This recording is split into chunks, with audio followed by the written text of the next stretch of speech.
रमोल वाली के आवाज टनाटन आ अपने के आवाज कनिक जी जी जी कनि डाउन में अबै छै तो ओकर फेर केना जोड़ी बनि गेलै ओकर किछु कहानी छै कारण चूँकि अपने अपने अपरझट मिलाबऽ वाला कलाकार खोजाबऽ वाला कलाकार के मने संयोजन करऽ वाला भूमिका में रहिए तखन अहाँके सुनील चलि गेल मधुबनी तऽ अपने जे छै से ओहि रोल में चलि एलिए हाँ जो ओकर बाध्यता भेलै जे अहाँके सब चीज बुझल रहे ताहि दुआरे अहाँ ओ कऽ लेलिए आ ई जे छै से अहाँ एकदम लो में ओ टनाटन तऽ फेर ई टनाटन आ लो के केना अथी भेलै नहीं ओकर जे छै से वही नाटक में तकर दोसर रोल रहे हमर पंडित जी के रोल जी हम देखने छियै पंडित जी के रोल बहुतो जनकपुर के लोग देखने रहथिन ओई के बाद की भेलै जे हम सब रामानंद युवा क्लब से जुड़ि गेली जी तब रामानंद युवा क्लब द्वारा जे है से जे नाटक सब साल में एगो दूगो होय तो उ सब करऽ लगली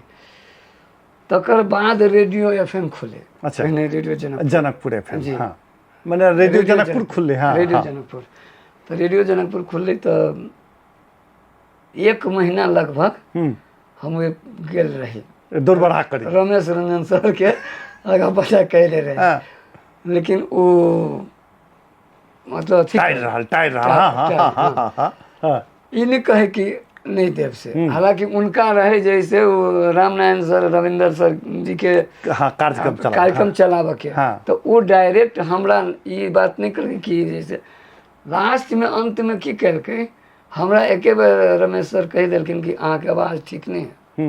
रेडियो के लिए उपयुक्त नहीं हाँ रेडियो के लिए उपयुक्त नहीं छी से अहाँ के कार्यक्रम नहीं देव बुझलिए तो चोट लागल है ना सर शुरू में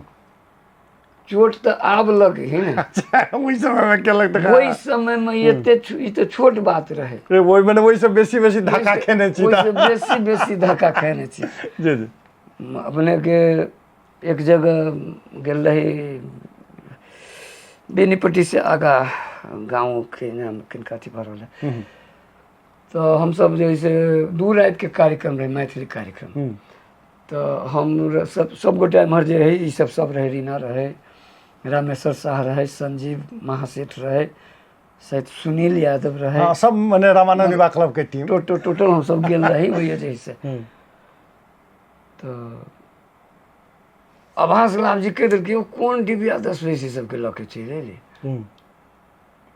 एहनो बात सुनने छी त सुनने छियै जे बाद में अहाँ के एकदम क्लोज फ्रेंड जका जी